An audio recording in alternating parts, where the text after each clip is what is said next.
Welcome to the Legacy Leaders Podcast. Are you doing the best for your client to help them create their legacy? Are you creating a plan that goes far beyond finances to help people ensure that it becomes the driving force behind all decisions? On this podcast, hosts Katie Beth Hand and Stan Miller will help you with growing your practice and your client's peace of mind. Together, they bring the best and brightest minds to share with you how to help your clients develop their best legacy. And now, here are your hosts, Katie Beth and Stan. Hey, good afternoon, and welcome to the Legacy Leaders Podcast. I'm Chuck Gore, your co-host. Today, I'm talking with Luke Snodgrass. He's an attorney up in North Alabama. Luke, welcome. Hi, welcome. Sorry. Glad you could be on today. So tell me, why did you want to go to law school? Well, this is actually my second career. I started off working as a mental health counselor, working with juvenile and adult substance abuse treatment patients, doing intensive outpatient therapy through community corrections and juvenile probation. I was going to court often, and watching attorneys do their job, do their work, made me think, maybe this is something that I could do. Wow. Okay. And so, got to a point in that aspect of my life with my counseling career that I just needed to make a change, and decided that law school was the way to go. It's outstanding. So how did you get into the estate planning part of it? So got into law school and quickly realized that I preferred helping people plan for the future instead of fix mistakes in their past. I prefer to be proactive and looking forward instead of reactive. Just felt that was better for me. Did a lot of estate planning classes, tax law classes, things that fit into that niche, and enjoyed it. Found that I feel like I did fairly well at that. And it was just something that I decided that I wanted to focus my practice on when I got out. Okay. That's I've never heard anybody put it exactly that way, but be a plan for the future instead of fix mistakes. Mm-hmm. That's very interesting. I've never heard somebody put it that way. But what does your practice mean to you? Well, I just started my own firm. Tomorrow is the 1-year anniversary of starting my own firm. Okay. I've been practicing with another firm here in Florence in Lauderdale County for about 6 years prior to that. This was just stepping out on my own and trying to develop my own business. And the ownership, the personal ownership of my own firm and my own practice and what it means to me, and just, it's mine. And I love that aspect of it. I love, being in control of my own life, I guess. Right. But, being able to provide the kind of service and assistance that I'm able to my clients and to those around me. Well, very good. When you look at your practice, do you have an ideal client? And if so, describe them. Right. And so, as far as an ideal client for estate planning is early. Earlier is better. Absolutely. I'm 38 years old. I talk to my friends and cohorts and extol the virtues of planning early and often. It is one of those things where you never plan for the kinds of things that will impact you and will make estate planning become an emergency. You don't anticipate that. And if it's something that you're putting off until later in life, opportunities can pass you by, or you can get into situations where you're having to fix problems instead of having that active preparation, solving problems before they become a problem. Right. Well, that's what I remember my old football coach. That's what he always preached was people don't fail to plan, they plan to fail. Yeah. And probate is not a plan. Right. Probate is not a plan. What are some of the common issues that you help people with? Obviously, just asset management, making sure that we're putting things in a way to, like you just said, avoid probate for one thing. The more that we can, to steal the monopoly term, skip probate, and don't go to jail, go directly to go instead of, we would prefer to skip probate. So many people, they come in and start talking to me about probating somebody's estate, and they don't realize, that there's a 6-month waiting period, that you have to have that time frame, and that throws people for a loop a lot of times, because they're feeling the pressure to get certain things done, or they want to wrap this up as quickly as they possibly can, and they are not prepared for that 6-month window. Right. And so any time that we can avoid that, or minimize the amount of an estate that's held up in probate, the better. Okay. Yes, I've never heard somebody say that probate was awesome. It was the best experience of my life, and I can't wait to do it again. You can never hear that happen. Yeah.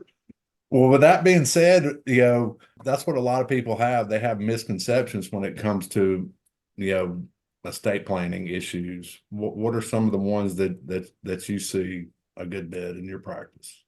Right. And, like I said, they just, oftentimes it's not even a misconception. It's just a lack of conception at all. They're completely unfamiliar with the process. And so they don't even have enough information to have a misconception. It's procrastination. It's that idea that I don't need to do this now.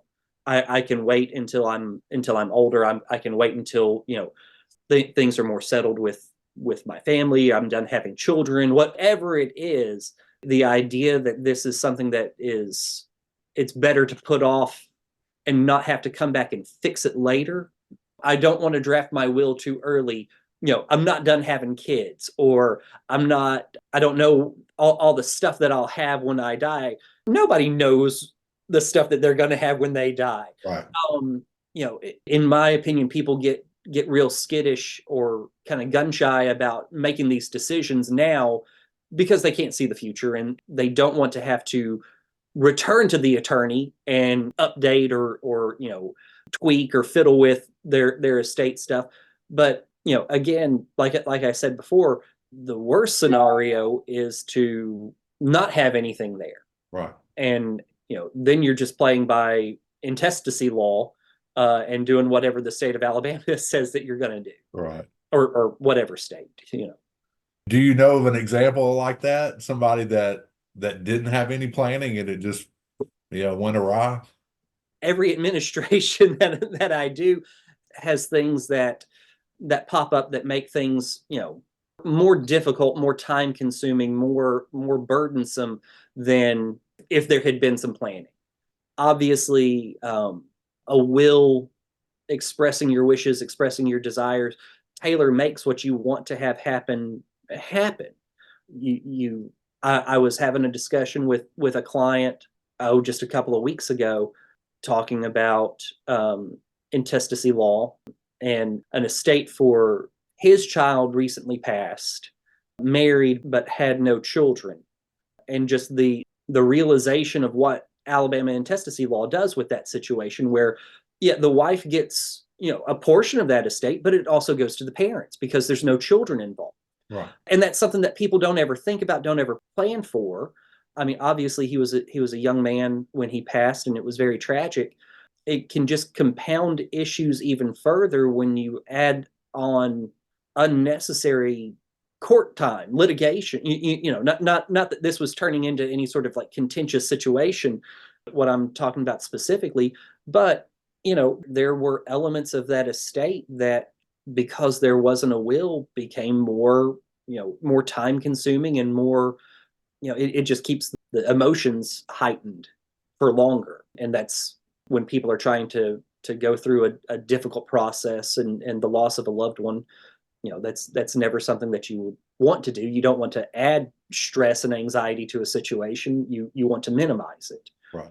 So tell us a little bit about one that went according to plan, which I know that's according to plan is right. Those are the ones that there's not a story about. Right. Those are the happy ones. Right. The property passed to the heirs without a hitch, and the estate went smoothly, and nobody complained about anything, and we were open and shut on 6 months and a day. There's nothing to really tell about those. Okay. One of the things that I have been dealing with and has become pertinent to me for a couple of my clients is during a divorce. I've recently had two families have come to me when their loved one passed during a divorce, and the impact that has. Both of them tried to execute wills, disinheriting their spouse while they were still their spouse. Kind of going back, that I guess that is a misconception that a lot of people have. Returning to your common misconception question, mm-hmm. You can't disinherit your spouse in both of these situations, and unfortunately for these families, they were still married at the time, and so yes, they executed a new will. Yes, they specifically said, my wife doesn't get anything, but that's not allowed. They're going to receive at least their spousal share. Mm-hmm.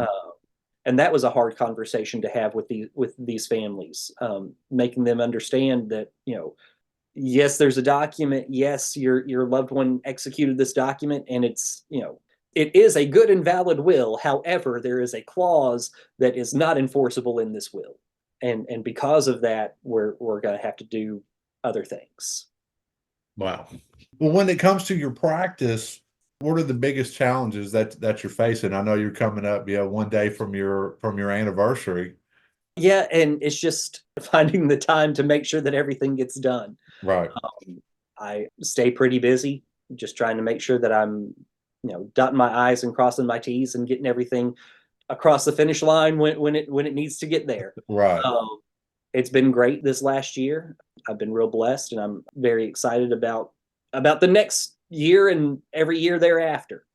Well, tell me a little bit more about that. How do you foresee things going, not just next year, but, 5 years or so down the road? Yeah, I have every intention to keep doing what I'm doing. It is enjoyable to me. It is something that I like doing. I hope that I can build my practice even more and focus even more on estate planning and, probate work. I do a little bit of everything right now just to keep money coming in. Exactly. But I would love to be able to focus solely on estate work and right. Probate work. But as it is right now, that's something that I'm developing and working toward. Not quite there yet, but hopefully in 5 years. Okay. Just making some notes here, Luke. Yeah. Well, is there anything else you'd like to add? Anything else that we need to know about you or your practice? We service, all of Northwest Alabama. Really, I'll go just about anywhere for you. I also am licensed to practice in Tennessee. Okay. Yeah, I was going to ask you about that. Right. And to be honest, most of my work in Tennessee is estate related. That's what I go up to Tennessee to do the most of is opening estates or ancillary estates or things along those lines. Tennessee's a little bit different, but not terribly. But it's good to be able to jump back and forth across the state line, just to be able to, because especially where I'm located, there are a lot of times where an estate owns property on both sides of the state line. And whenever you're dealing with real property, you've got to get authorization from the court to handle that. And it's got to be the court where the land is located. So, right. Well, very good. So tell us exactly where to find you, your phone number and email address and website, all that good stuff. So people will know where to find you, Luke. Right. So I am at 210 West Tennessee Street in Florence, Alabama. The zip code's 35630. If you wanted to give me a call, it's 256-349-2507. And you can find me online at lsnodgrasslaw.com, and email address is luke@lsnodgrasslaw.com. Well, very good. Well, Luke, thanks for being on today. Thank you. I enjoyed having you. This was very informative. Well, great. Thank you so much. You've been listening to the Legacy Leaders Podcast with Katie Beth Hand and Stan Miller. For more information on them and the show, please visit pinnaclelegacylaw.com. If you like what you've learned today, do share the program with your friends and subscribe wherever podcasts are found.